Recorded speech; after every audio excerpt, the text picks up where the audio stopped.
સર્વ મિત્રોને મારા જય શ્રી કૃષ્ણ રાધે રાધે. આપ સૌનું સ્વાગત છે આપણી યુટ્યુબ ચેનલ સનાતન ભક્તિમાં.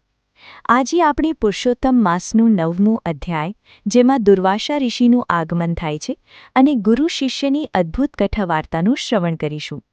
સનાતન ધર્મમાં શાસ્ત્રો અને ગ્રંથોમાં સર્વ માસમાં ઉત્તમ માસ જો કોઈ હોય તો એ પુરુષોત્તમ માસ છે, જેને અધિક માસ તરીકે પણ ઓળખવામાં આવે છે. પુરુષોત્તમ માસ દરમિયાન પૂજાપાઠ, દાન અને સત્કર્મોને ખાસ મહત્વપૂર્ણ માનવામાં આવે છે. આ માસ દરમિયાન કરવામાં આવતા દાન પુણ્ય અનંત ઘણું પુણ્ય લાવે છે. તેથી લોકો ઉદારતાથી ગરીબોને ભોજન, વસ્ત્રો અને અન્ય આવશ્યક વસ્તુઓનું દાન કરે છે, જેનાથી ભગવાન વિષ્ણુના આશીર્વાદ સાથે સુખ અને સમૃદ્ધિ મળે છે. આ મહિના દરમિયાન ઓમ નમો ભગવતે વાસુદેવાય મંત્રનો જાપ કરો, શ્રીમદ ભગવદ્ ગીતાનો પાઠ કરવો અને નદીમાં પવિત્ર સ્નાન કરવાનો વિશેષ મહિમા રહેલો છે. પુરુષોત્તમ માસમાં મહિલાઓ દ્વારા માટીમાંથી બનાવેલી કાંઠા ગોરમાની મૂર્તિ, જેની ભક્તિભાવથી પૂજા અર્ચના કરવામાં આવે છે. મહિલાઓ દ્વારા દરરોજ ગોરમાની પૂજા, આરતી, કથા તેમજ ભજન કીર્તન કરવામાં આવે છે. એક માસ સુધી આ રીતે મહિલાઓ શ્રદ્ધાપૂર્વક હર્ષોલ્લાસથી પુરુષોત્તમ માસની ઉજવણી કરે છે. પુરુષોત્તમ માસના અંતિમ દિવસે ભજન કીર્તન સાથે વાજતે ગાજતે ગોરમાની નદીના જળમાં વિસર્જન કરી પુરુષોત્તમ માસની પૂર્ણાહુતિ કરે છે. આમ સૌ કોઈ પુરુષોત્તમ ભગવાનનું વ્રત કરે છે. હવે પુરુષોત્તમ માસનું 9મો અધ્યાય, જેમાં મેઘાવતીના આશ્રમે ઋષિ દુર્વાસાનું આગમન થાય છે, તેમના વિશે આ અધ્યાયમાં જાણીશું. સૂત પુરાણી બોલ્યા, હે મુનિશ્રેષ્ઠો, નારદજીએ ભગવાન નારાયણને પૂછ્યું કે મેઘાવી ઋષિના સ્વર્ગવાસ પછી તપોવનમાં મેઘાવતીનું શું થયું? ત્યારે ભગવાન નારાયણે જણાવ્યું કે મેઘાવતી તપોવનમાં પોતાના પિતાને યાદ કરીને શોક કર્યા કરતી હતી. એવામાં દેવ ઈચ્છાએ મેઘાવતીના આશ્રમે ઋષિ દુર્વાસાનું આગમન થાય છે. આ દુર્વાસાજી અત્રિ ઋષિ અને સતી અનસૂયાના પુત્ર હતા. તે ભગવાન શિવના અંશ મનાતા. તેમના ક્રોધથી કોઈ અજાણ ન હતું. તે કૃપા કરવામાં પણ પાછા પડતા ન હતા. નાનપણમાં કુંતા માતાએ તેમને પ્રસન્ન કરવાથી દેવોને આકર્ષણ કરનારી વિદ્યા તેમને આપી હતી. એક વેળા તેમના ક્રોધનો ભોગ ભગવાન શ્રીકૃષ્ણ પોતે પણ બનેલા છે. તેઓ ભોજન માટે દુર્વાસા ઋષિને રથમાં લઈને રૂકમણીજી સાથે આવી રહ્યા હતા. તે વખતે રૂકમણીજીને સખત તરસ લાગતા ભગવાન શ્રીકૃષ્ણએ પોતાના પગના અંગૂઠાથી ધરતીમાંથી ગંગાજી પ્રગટ કર્યા અને રૂકમણીજીને પાણી પીવડાવ્યું. પરંતુ રૂકમણીજીએ દુર્વાસા ઋષિને પૂછ્યા વગર પાણી પી લીધું. આ જોઈને દુર્વાસા ઋષિને પોતાનું અપમાન લાગ્યું અને તે ક્રોધિત થયા. આથી તેમણે ભગવાન શ્રીકૃષ્ણ અને રૂકમણીજીને શ્રાપ આપ્યો કે તમારા બંનેનો વિયોગ થશે. આવા દુર્વાસા ઋષિ મેઘાવતીને આશ્રમે પધારતા તેણે દંડવત પ્રણામ કરી યોગ્ય સન્માન આપ્યું. પછી મેઘાવતીએ કહ્યું કે આપના દર્શનથી મારો જન્મ સફળ થયો છે અને મારો આશ્રમ પવિત્ર થયો છે. દુર્વાસા ઋષિએ પ્રસન્ન થઈને મેઘાવતીને કહ્યું કે તારા પિતાના કુળનો ઉદ્ધાર કર્યો છે. તારી ધાર્મિક ભાવનાથી આકર્ષાઈને હું અહીં આવ્યો છું. હું શ્રીહરિ નારાયણના દર્શન કરવાના હેતુથી ભદ્રિકા આશ્રમ જઈ રહ્યો છું. આ સાંભળી મેઘાવતી અતિ આનંદિત થઈ. તે બોલી કે હે મહામુનિ, આપના દર્શનથી મારો શોક દૂર થયો છે. આપ જાણો છો કે આ આશ્રમમાં હું અનાથ જેવી હાલતમાં એકલી રહું છું.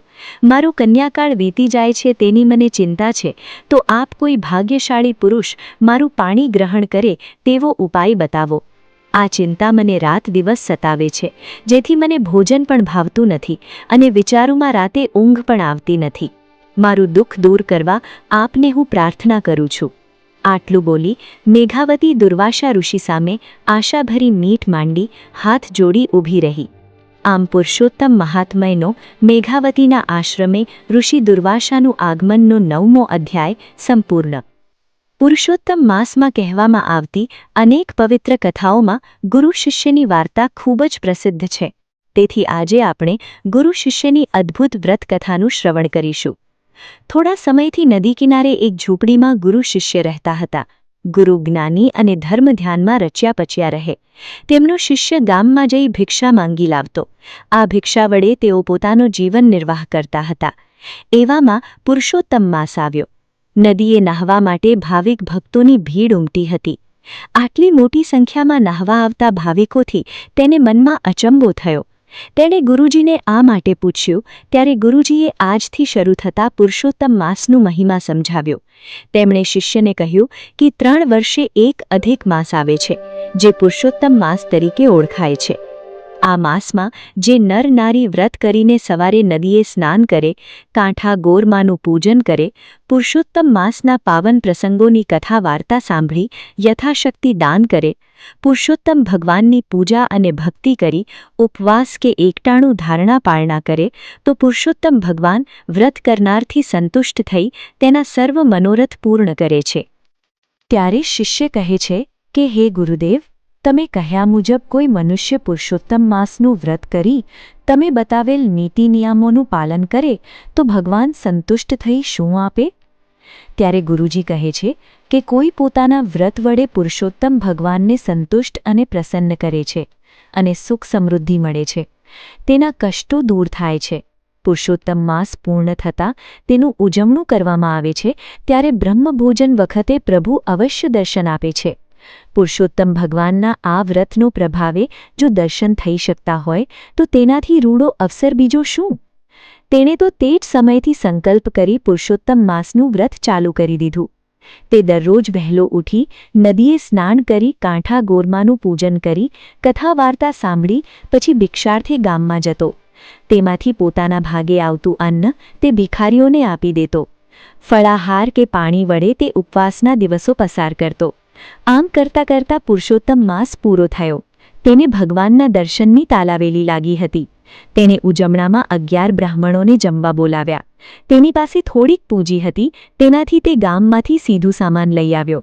રસોઈ તૈયાર થઈ ગઈ અને તેની ઝૂંપડીએ બ્રાહ્મણો આવવાના શરૂ થયા હતા. તે ઝૂંપડી બહાર ભગવાન હમણાં આવશે અને મને દર્શન દેશે એ આશાએ ઊભો હતો. આવણા બ્રાહ્મણો ગુરુજી પાસે બેસી જ્ઞાન ગોષ્ઠી કરી રહ્યા હતા. આ સમયે એક ભિખારી ત્યાં આવ્યો. તેનું શરીર અશક્ત હતો. તેણે મેલા ગેલા વસ્ત્રો પહેર્યા હતા, ચીથરા જેવા વાર હતા. તેના મોં ઉપર માખીઓ બળબડતી હતી. તેનો દેદાર એવો હતો કે તેને જોઈને કોઈને પણ સૂખ ચઢે. તે ભિખારી શિષ્ય પાસે જઈને કહેવા લાગ્યો, હું 4 દિવસનો ભૂખ્યો છું, મને ચાલવાના પણ હોશ નથી. મને કાંઈક ખાવાનું આપો જેથી મારી ભૂખ સંતોષાય.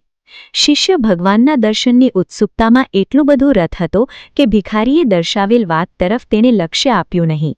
ત્યારે ભિખારીએ ફરીથી આજીજી કરતા તેનું લક્ષ્ય ભિખારી તરફ ખેંચાયું. ભિખારીના દેદારથી તેને સૂખ ચડી અને ત્યાંથી ચાલ્યા જવા જણાવ્યું. છતાં વારંવાર ભિખારી યાચના કરતો રહ્યો, જેથી તેનાથી કંટાળી શિષ્યએ તેને લાકડીથી માર મારી દૂર તગેડી મૂક્યો. બધા બ્રાહ્મણો આવી જતા તેણે બ્રાહ્મણોને ભોજન કરાવ્યું અને યથાશક્તિ દાન દક્ષિણા આપીને ઝૂંપડીના દ્વાર ઉપર ભગવાન દર્શનની આશાએ ઊભો રહ્યો. આમ કેટલાય સમય વીતવા છતાં ભગવાનના દર્શન ન થઈ શકવાને લીધે તે ગુરુજી પાસે ગયો અને જણાવ્યું કે હે ગુરુજી, તમે કહેલ તે મુજબ મેં પુરુષોત્તમ માસનું વ્રત કર્યું. આજે છેલ્લા દિવસે બ્રહ્મભોજન પણ કરાવ્યું, છતાં હજુ સુધી ભગવાને મને દર્શન આપ્યા નથી. હું ક્યારનો તેમના દર્શનની રાહ જોતો જમ્યા વગર ઊભો રહ્યો છું. ત્યારે ગુરુજી બોલ્યા કે હે શિષ્ય, એ વાત શક્ય નથી. ભગવાન અવશ્યપણે ભક્તોને દર્શન આપે જ છે. કદાચ તું ભગવાનને ઓળખી શક્યો નહીં હોય. શિષ્ય બોલ્યા કે હે ગુરુજી, હું ક્યારનોય એ જ ધ્યાન રાખું છું, પણ અહીં કોઈ આવ્યું નથી. એક ગંદો ભિખારી આવીને કચકચ કરતો હતો, તેથી મેં તેને લાકડીનો માર મારીને ભગાડી મૂક્યો હતો. ગુરુ જ્ઞાની હતા. તે તરત જ સમજી ગયા કે ભગવાન સ્વયં ભિખારી સ્વરૂપે અહીં આવ્યા હશે. શિષ્ય તેને ઓળખી શક્યો નહીં હોય.